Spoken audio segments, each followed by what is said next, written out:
Bismillahirrahmanirrahim. Alhamdulillah awake masih diberi nikmat, mugi-mugi saged ngaji istiqomah manfaat barokah fid dini wad dunya wal akhirah.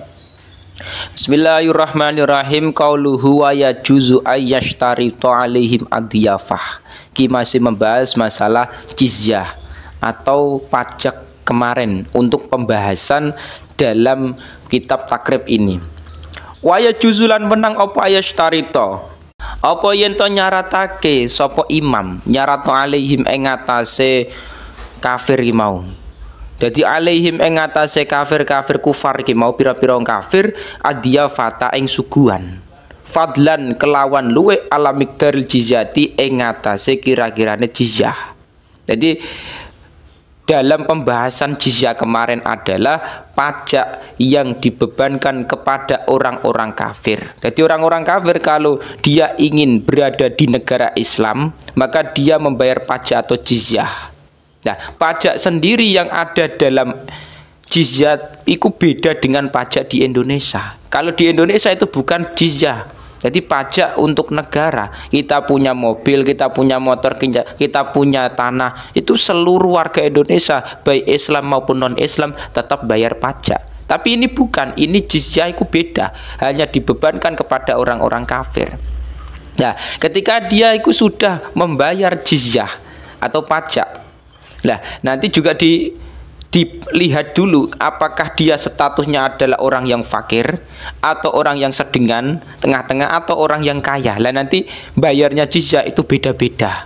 Nah, pembahasan ini juga nantinya diperbolehkan seorang imam mensyaratkan diyafah. Artinya bagaimanapun orang-orang kafir yang berada di negara Islam, di sisi lain dia membayar jizyah, juga boleh orang-orang Islam bertamu kepada mereka.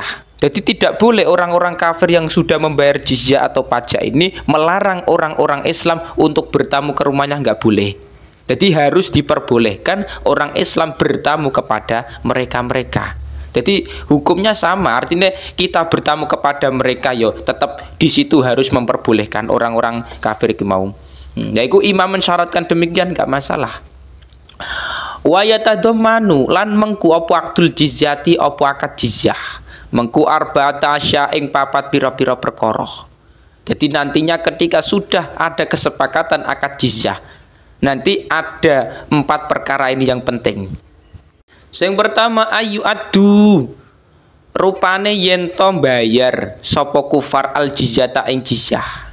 Jadi kemarin sudah dibahas, ketika akad jizyah sudah disepakati, maka pembayaran jizyah itu ada yang 1 dinar, ada yang 2 dinar, macam-macam tergantung statusnya orang kafir ini kaya atau sedengan atau miskin atau fakir. Nah, itu juga nanti pengaruh pembayaran jizyahnya itu berapa. Kalau di Indonesia pajak yang kita bayarkan kepada negara itu bukan memakai dinar tapi memakai rupiah, dan itu pun bukan status jizyah. Yang kedua wa antajrilan yen to lumaku alaihi mengatasi kufar apa ahkamul islami, apa pira-pira hukume Islam. Juga nantinya orang-orang yang diakati jizyah tersebut, orang-orang kafir, juga berlaku hukum-hukum Islam. Hukum-hukum Islam juga nantinya. Jadi tidak serta-merta dia bebas keluar dari hukum Islam, tidak, tapi tetap dia berlaku hukum-hukum Islam. Sing ketiga wa allayat guru lan yen ora nutur sapa kufar dinal islami ing agama Islam illa bi khairin, kejaba kelawan bagus.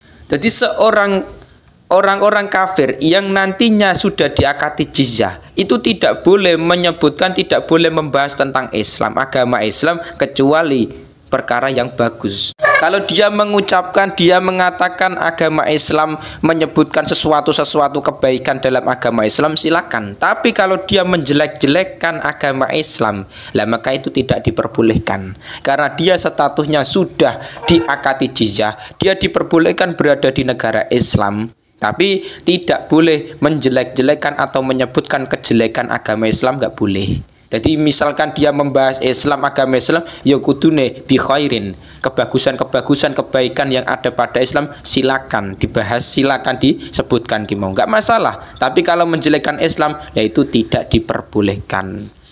Wa alla taf'alu lan yen to ora nglakoni sapa kufar, ora nglakoni ma ing perkara fihi kang iku tetep ing dalem ma dararun utawi bahaya kanggone sapa alal muslimina ing atase pira-pira wong Islam.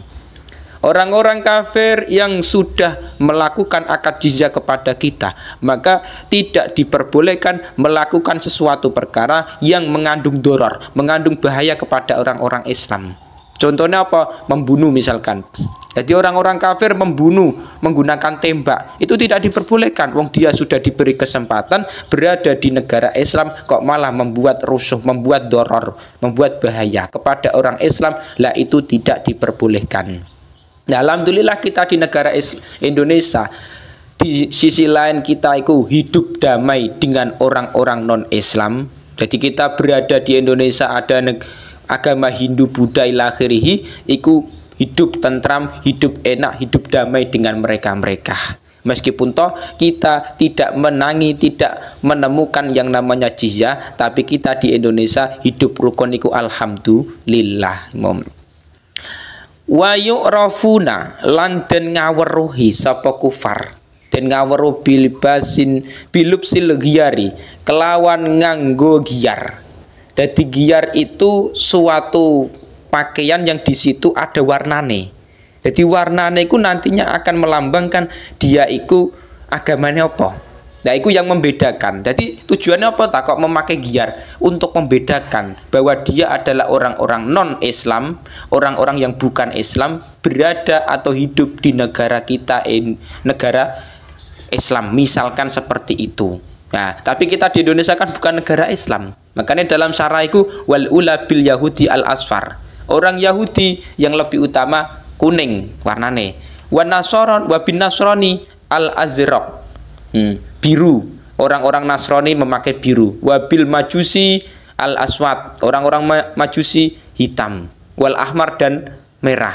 Jadi negara-negara Islam zaman dulu itu memang ketika sudah menetapkan hukum jizyah kepada orang-orang kafir, kamu boleh berada di negara Islam tapi dengan catatan harus akad jizyah, bayar pajak dan lain-lain. Terus dia juga punya tanda pengenal, yaitu ada warna yang menunjukkan dia itu bukan Islam. Nah, itu yang membedakan di situ. Kalau kita di Indonesia beda. Kalau kita di Indonesia, itu biasa nih orang-orang Islam itu yo ciri khasnya, yo memakai ketu atau peci, memakai sarung, memakai baju koko dan lain-lain, serban dan lain-lain. Itu ciri khasnya seperti itu. Nah, cuman kita di Indonesia beda dengan zaman dulu. Kita di Indonesia tidak ada akad jizyah. Jadi orang-orang kafir, orang Kristen, orang Yahudi di Indonesia itu tidak memakai tanda pengenal seperti zaman dulu yang dikasih warna merah atau hitam atau kuning dan lain, tidak. Karena kita di Indonesia tidak melakukan akad jizyah.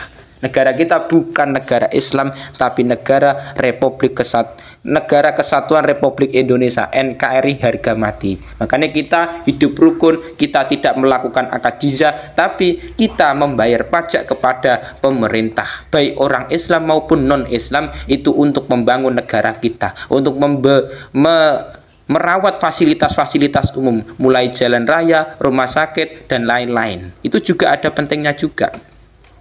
Terus yang selanjutnya wasyaddi zunari lan naleni sabuk.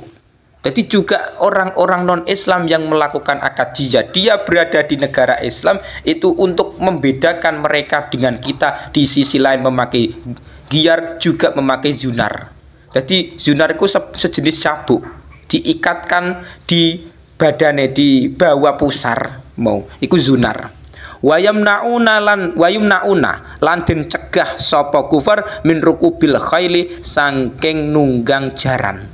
Orang-orang kafir-kafir yang melakukan akad jizyah maka tidak diperbolehkan mengendarai atau menunggang kuda, karena kuda zaman dulu itu digunakan orang-orang Islam untuk berperang. Makanya orang-orang kafir tidak diperbolehkan. Ya, di Indonesia kan bebas. Ya, di Indonesia orang kafir ataupun orang Islam itu bebas memakai mobil ya silakan, motor ya silakan, sepeda ya silakan, kuda, unta terserah silakan. Tidak ada aturan orang kafir harus memakai ini, orang Islam memakai ini, tidak ada. Beda dengan zaman dulu, orang-orang kafir yang berada di negara kita, negara Islam itu boleh, tapi dengan akad jizya, dan itu ada larangan tidak boleh mengendarai atau menunggang kuda. Alhamdulillah kita di Indonesia diberi kebebasan, bisa menaiki motor, sepeda atau mobil, atau menaiki truk, atau menaiki bis dan lain-lain. Jadi kita tidak diikat dengan suatu peraturan pemerintah untuk kamu harus memakai ini, tidak. Nah itulah di Indonesia. Jadi kita harus bersyukur, alhamdulillah hidup di Indonesia, insya Allah mugi-mugi barokah.